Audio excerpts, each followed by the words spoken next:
My name is Claire Bennett. I am 32 years old. Until that Thursday evening, I believed the locks on my home were enough to keep my parents out of my life. I was wrong. As I pulled into the driveway, I saw their silver sedan parked at the curb. They didn't wave or get out. They waited until I noticed the wrapped box sitting on my doorstep, then drove away. A white card was tied beneath the ribbon with 4 words written in my mother's handwriting. Don't make a scene. I should have left it untouched, but the warning felt like another command from my childhood. I carried the box into the entryway and cut the ribbon. The first thing I saw was a photograph of my son asleep in his own bedroom. The second was a duplicate key to our house. Beneath those sat a thick envelope stamped with the name of a family court attorney. My knees nearly gave out.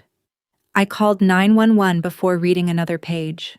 2 officers arrived within minutes, separated the contents, and told me not to touch anything else. That's when my husband came through the front door.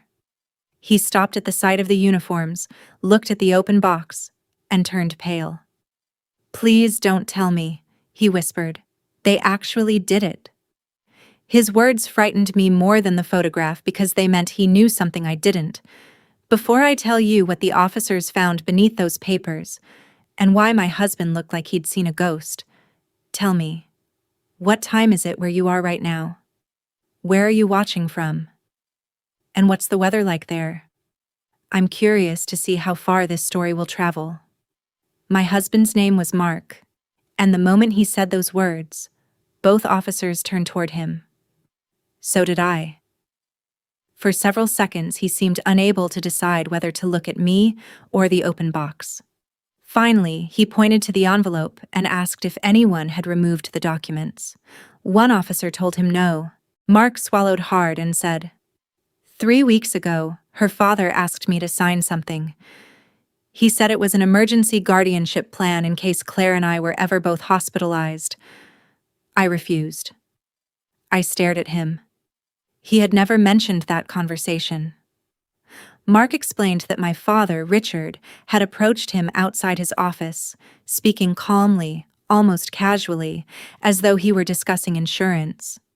When Mark demanded to know why such a document was necessary, Richard said my mother, Elaine, believed I had become emotionally unstable and that someone responsible needed to be prepared. Mark told him to stay away from us.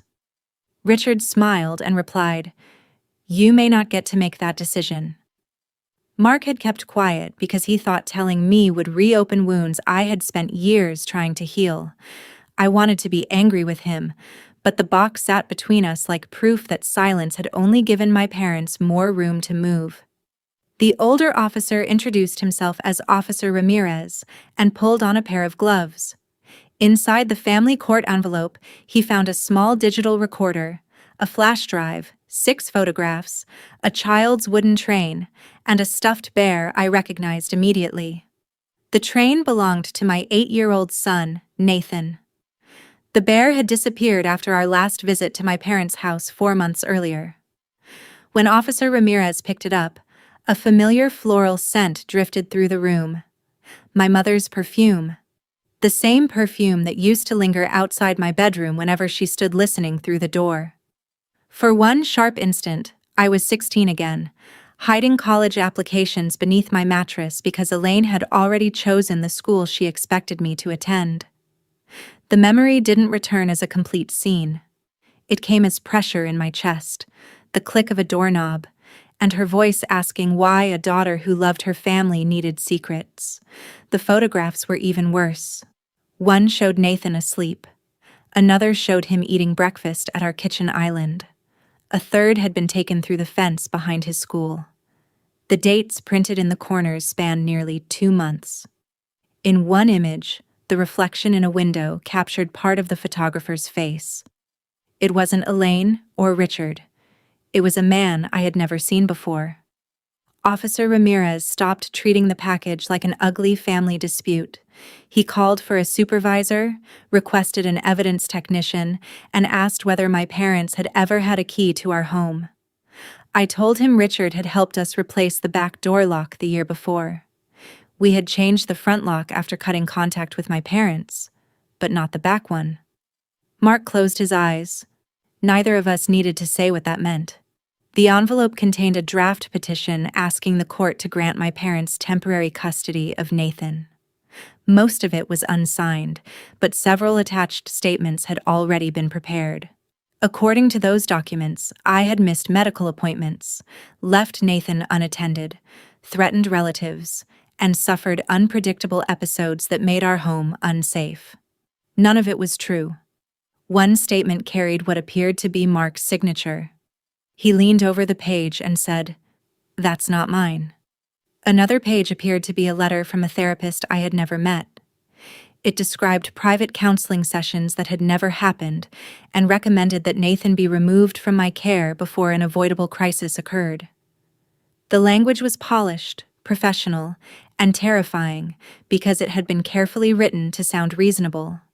Officer Ramirez asked about the digital recorder. Mark recognized the model. 2 months earlier, he had found a device just like it beneath the passenger seat of our car. He assumed it belonged to a coworker he'd given a ride to, but when he later asked, the coworker said he had never seen it before. Mark threw it away. This recorder had a strip of black adhesive on the back and a label that read, "Kitchen 2, Officer Ramirez," placed it into an evidence bag without turning it on. "Kitchen 2 suggests there may have been a Kitchen 1, he said. That single sentence changed the atmosphere inside our home. The officers asked for permission to conduct a protective sweep for any obvious surveillance devices while they waited for the evidence technician. Mark and I agreed.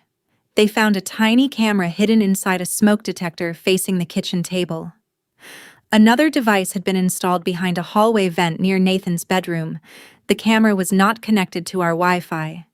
It stored footage locally on a memory card, which meant whoever had installed it expected to return and retrieve it. The officers also found faint scratches around the back door lock. I remembered my mother showing up at Nathan's school fundraiser 2 weeks earlier, smiling as though our estrangement was nothing more than a temporary misunderstanding. She had hugged me before I could step away. At the time, I thought she simply wanted to embarrass me in public. Now I wondered whether Richard had entered our home while she kept us distracted. The evidence technician photographed everything. Officer Ramirez warned us that the forged documents alone did not prove who had created them, and that family court papers could be drafted without ever being filed. He also said the photographs, duplicate key, and hidden devices painted a much more serious picture. He advised us not to confront my parents, not to post anything online, and not to tell anyone what had been found. Then he asked whether we had somewhere else to stay that night. Mark's sister lived across the bay, but leaving felt like surrendering our home.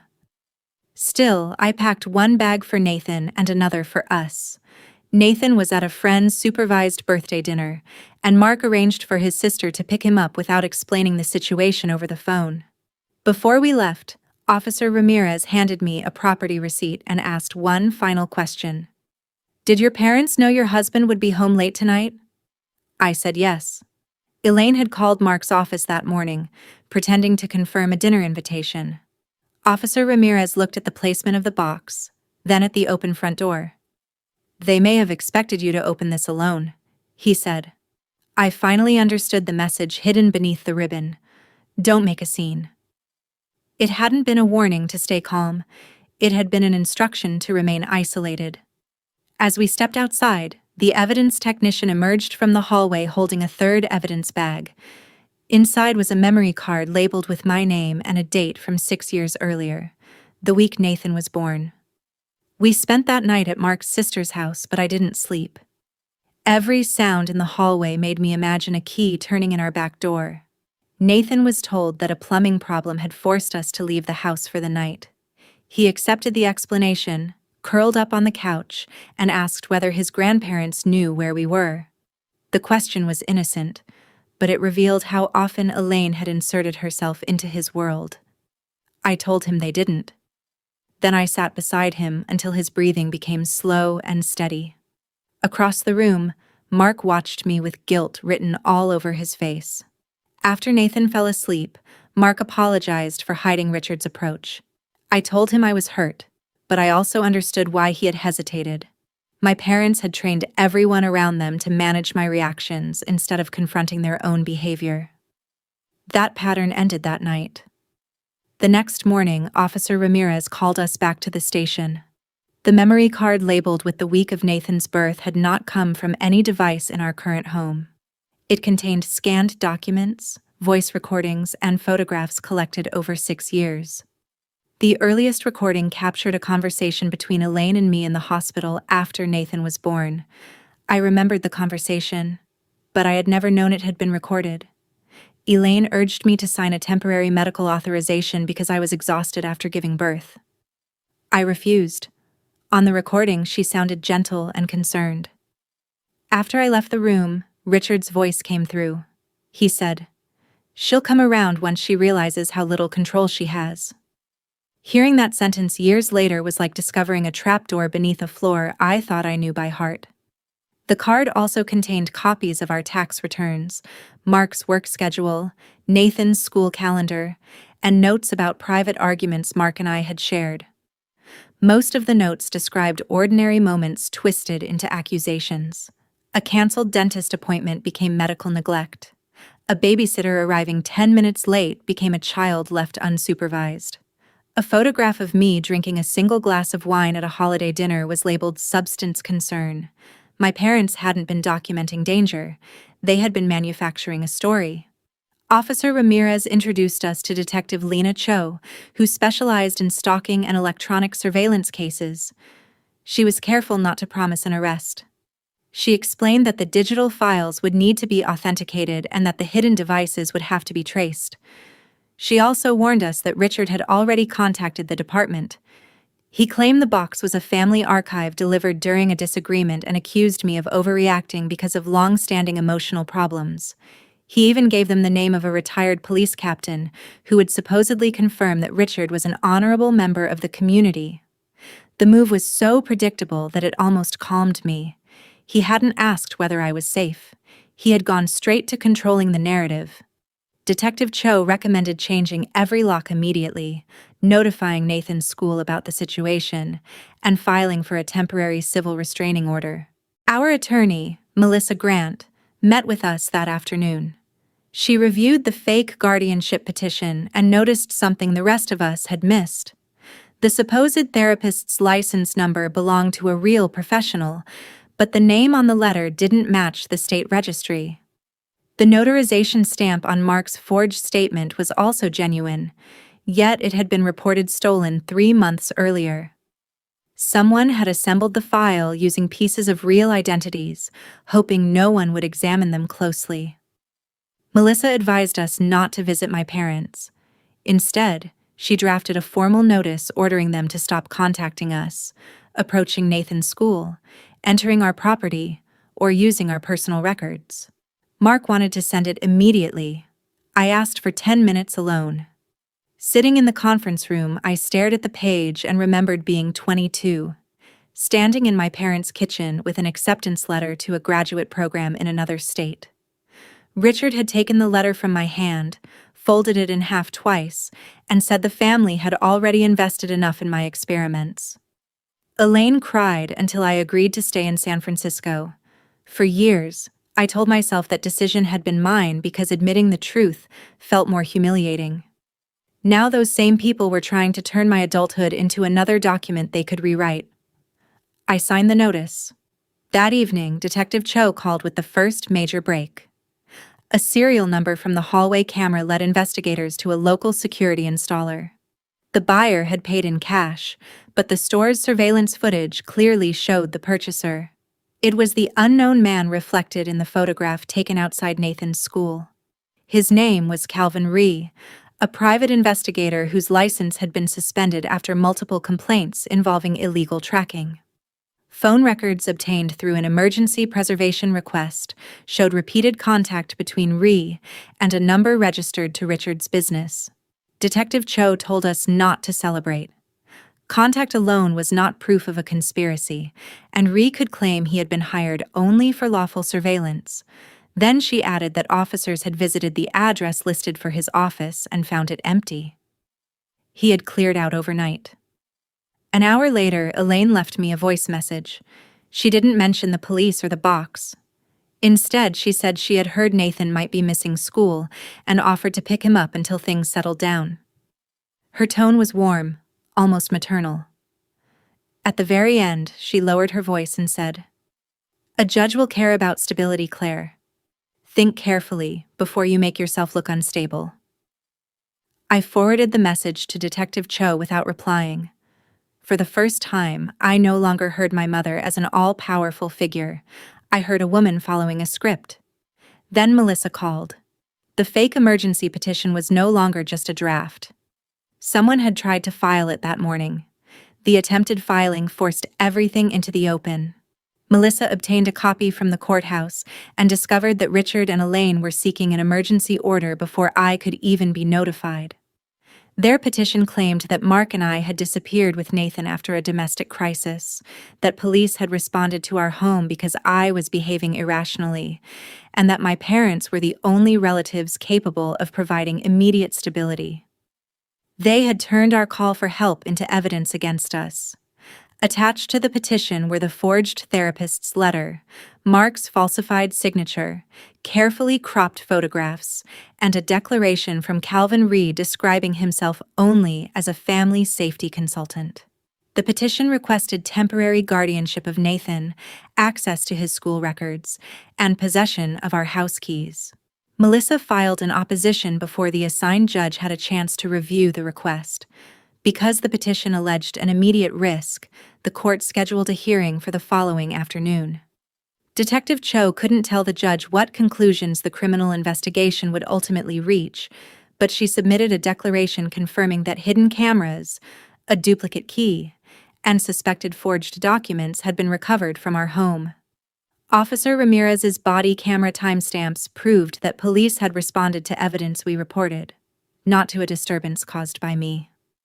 My parents arrived at court dressed as though they were attending a charity luncheon.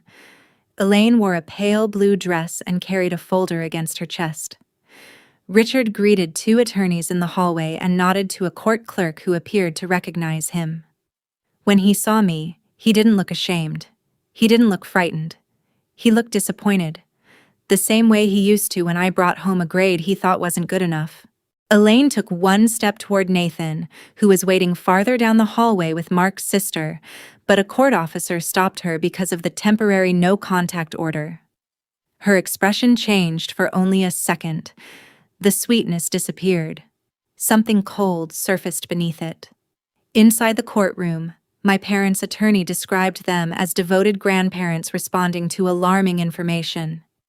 He called the box a clumsy attempt to return family records and claimed the photographs had been taken to document Nathan's daily routine because my parents feared he was being neglected.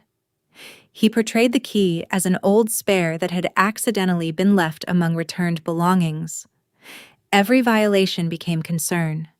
Every lie became a misunderstanding. Then Melissa placed the original photographs beside the versions attached to the petition. The originals showed the dates and much wider backgrounds. One image my parents had labeled Nathan wandering alone outside school revealed, when uncropped, that Mark was standing only a few feet away. Another, labeled Claire intoxicated at a family gathering, actually showed a birthday toast where 6 other adults were holding identical glasses. The judge asked why the photographs had been altered. My parents' attorney requested time to consult with his clients. Richard leaned over and whispered something to him, but Elaine interrupted.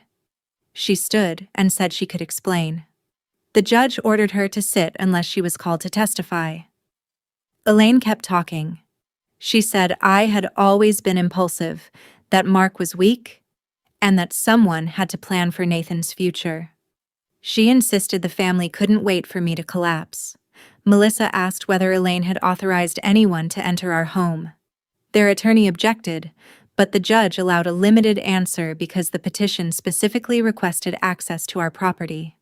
Elaine looked directly at me and said, A mother does what is necessary when her daughter refuses help.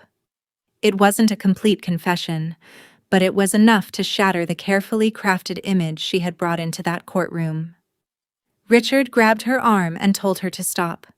The judge noticed. So did the court reporter.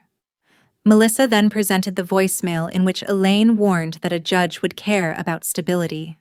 Because Elaine had sent it directly to me, there were no issues regarding recording consent. The judge listened to it twice.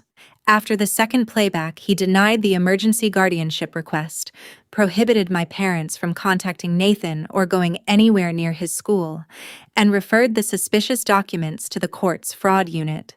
He also ordered that no future petition filed by them could be considered without first notifying us. Outside the courtroom, Richard finally lost his composure. He stepped close enough that a court officer immediately moved between us. "You have no idea what you've started," he said. "People know us. They know what kind of daughter you are." For most of my life, those words would have silenced me. Instead, I answered, "Then let them see the evidence." Elaine began crying. There were no tears on her face. She told Mark that he was allowing me to destroy Nathan's relationship with his grandparents. Mark replied, "They destroyed it themselves the moment they entered our home." Richard's face tightened. "You can't prove who entered that house," he said. Detective Cho, who had been waiting near the elevators, spoke from behind him. "We're working on that." Richard turned and saw her badge. For the first time, the confidence disappeared from his face.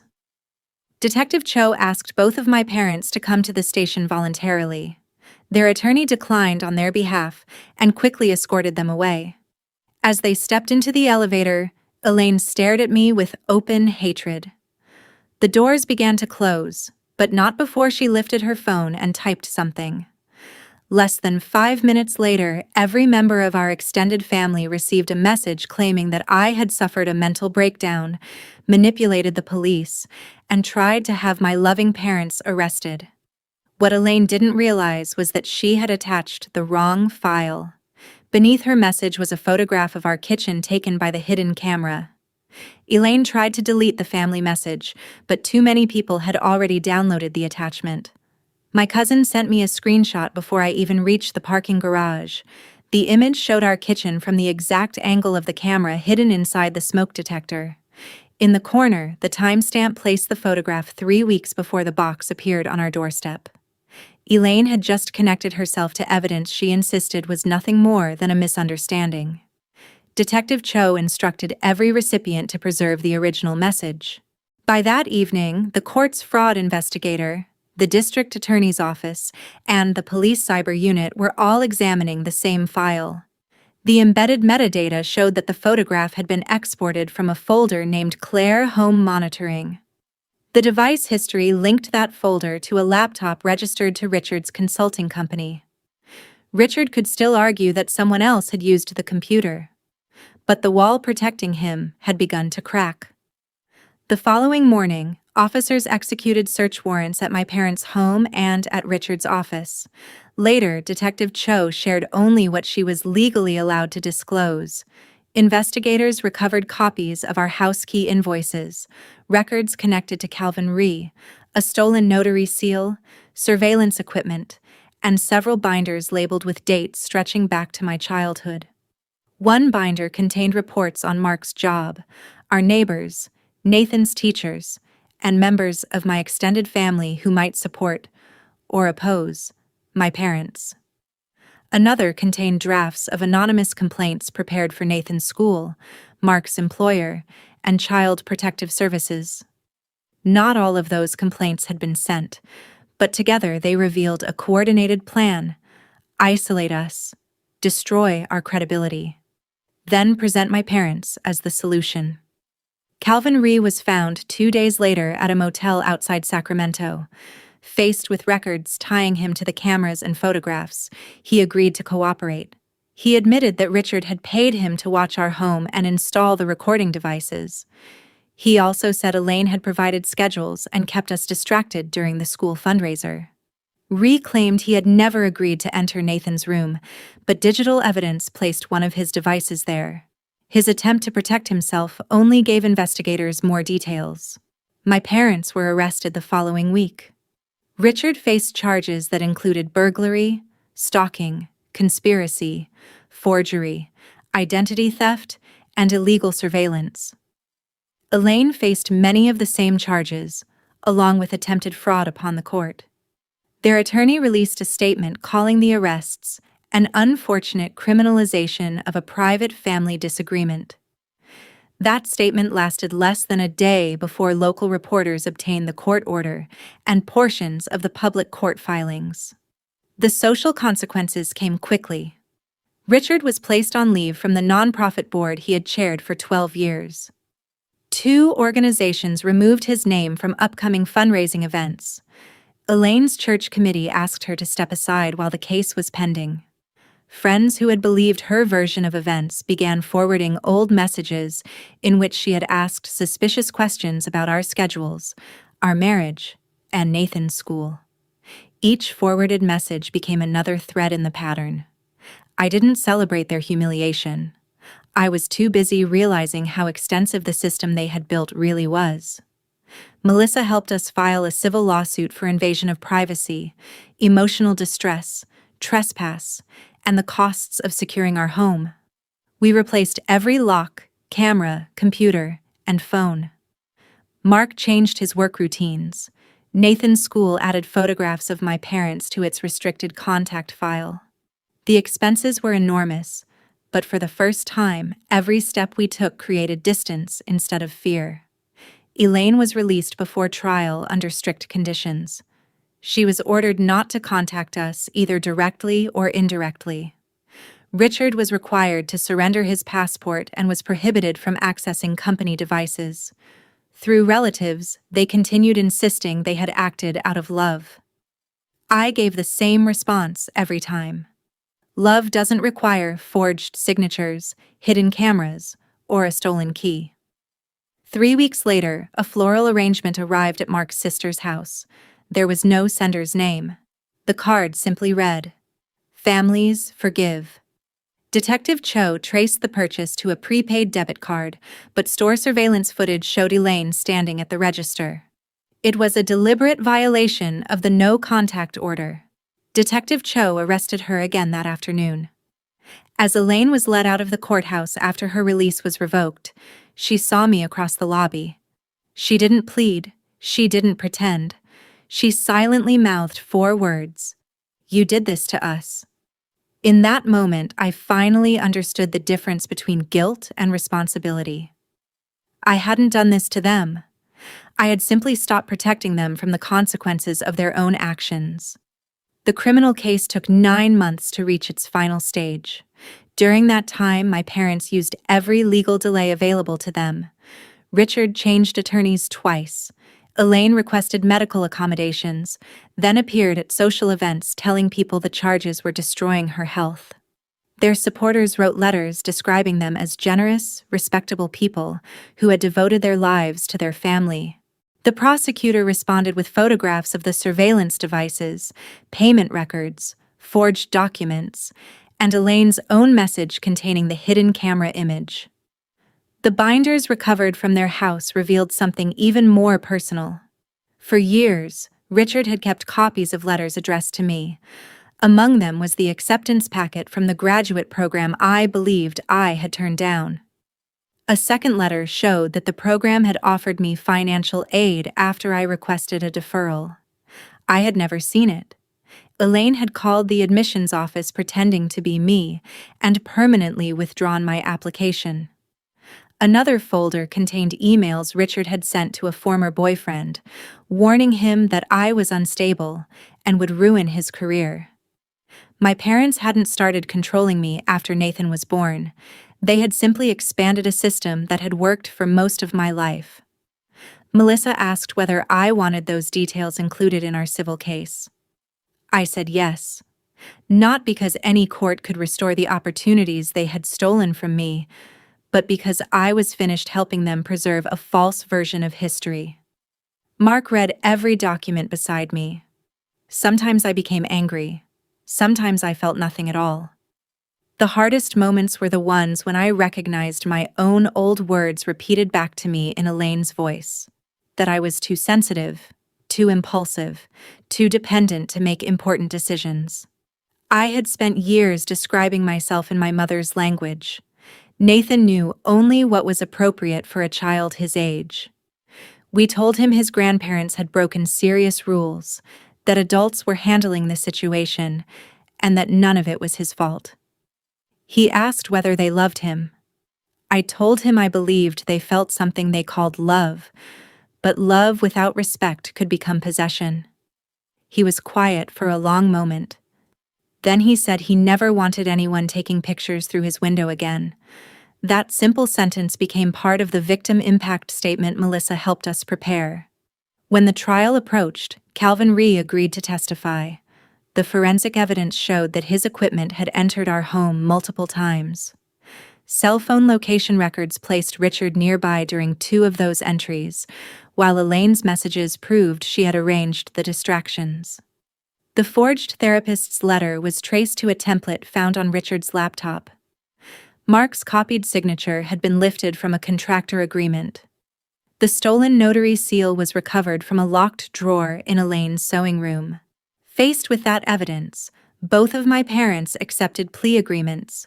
Richard pleaded guilty to charges that included residential burglary, stalking, conspiracy, and forgery. Elaine pleaded guilty to stalking, conspiracy, attempted court fraud, and violating the protective order. At sentencing, Richard asked the judge to consider his years of service to the community. The judge replied that public trust made his conduct more serious, not less. Richard received a multi-year prison sentence followed by supervised release. Elaine received county jail time, intensive probation, mandatory treatment, and a long-term protective order prohibiting any contact with us. The court also ordered restitution for our security costs and legal expenses. Their financial image collapsed along with the criminal case. Richard's company lost major clients and eventually closed. Their civil insurance carrier refused to cover intentional misconduct. To pay their legal fees, restitution, and the settlement of our civil claims, they were forced to sell the large house where I had grown up. The nonprofit permanently removed Richard from its board and issued a public apology to its donors. Elaine lost the social circle she had relied on as an audience for her version of our family's story. On the day of sentencing, she turned toward me and whispered, "Was it worth destroying everything?" I answered quietly, "I didn't destroy it. I opened the box." That was the last direct conversation we ever had. A year after the sentencing, our home no longer felt like a place under surveillance. The back door had been replaced. The hallway vent had been repaired. I even replaced the smoke detector twice before I finally stopped looking up at it every time I walked into the kitchen. Healing didn't arrive in one dramatic moment. It appeared in ordinary things. Leaving my phone on the counter without checking it for messages. Watching Nathan walk into school without scanning the parking lot. Disagreeing with Mark without hearing my father's voice predicting that our marriage would fail. Mark and I also repaired the silence between us. He promised never again to protect me by keeping information from me. I promised to tell him whenever old fear was shaping a new decision. We went to counseling, not because my parents' forged letter had been right, but because real support is chosen, honest, and accountable. That distinction mattered to me. Elaine had used the idea of mental health as a weapon. I refused to let her turn asking for help into something shameful. The civil settlement covered our remaining security expenses and created an education fund for Nathan. I didn't want money from my parents to feel like a reward, so we treated it as restoration. Part of the settlement also required them to surrender every photograph, recording, duplicate key, and document connected to our family.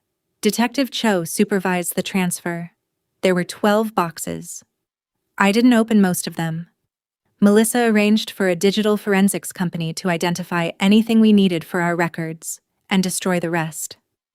One small envelope was returned to me because it contained my original graduate school acceptance letter. I held it for a long time. The paper had yellowed around the edges, but my name was still clear. At 33, I applied to a local graduate program in the same field. When the acceptance email arrived, I read it aloud to Mark and Nathan. No one took it from my hands. Members of my extended family reacted in different ways. Some apologized for believing Elaine. Others said they wanted to remain neutral, as though hidden cameras and forged court documents were simply two sides of a family disagreement. I stopped arguing with them. Neutrality had always been the space where my parents operated most comfortably. Anyone who required me to minimize the truth to preserve family peace no longer had a central place in my life. Nathan eventually asked whether he would ever see his grandparents again. I told him the protective order would remain in place, and that, when he was older, he could talk through his feelings with us and qualified professionals. I didn't ask him to hate them. Hatred would have kept them present in our lives in a different way. I wanted him to understand boundaries, evidence, and the difference between forgiveness and access. Forgiveness can be personal. Access must be earned. Sometimes people call what happened revenge. I understand why. Richard lost his freedom, his business, his home, and his reputation. Elaine lost her social standing, her control over our family, and the audience that had once believed every story she told. Their punishment was severe. But I never planted evidence, spread rumors, or engineered their downfall. I preserved what they sent. I reported what they did. And I refused to retreat when they tried to make me doubt myself. The truth created consequences they had spent years avoiding. The wrapped box remained in police evidence until the case was closed. When it was finally released, I asked for only one thing: the warning card. I framed it beside my graduate school acceptance letter. Don't make a scene. Now it hangs beneath proof that I reclaimed a decision they once stole from me. Those words no longer sound like an order. They remind me of the exact moment my obedience ended. So here's the lesson I carried away from that doorstep. When controlling people tell you to stay quiet, they're often protecting the story that gives them power. Document the facts. Ask for help. Build boundaries that have real consequences. And never confuse family loyalty with permission to invade your life. Would you have opened that box, or would you have called the police before touching it? Either way, trust the moment when concern becomes control. That moment may be the beginning of your freedom. Thank you for watching another story from our channel. Everything in this video is fictional and created for entertainment, education, and reflection.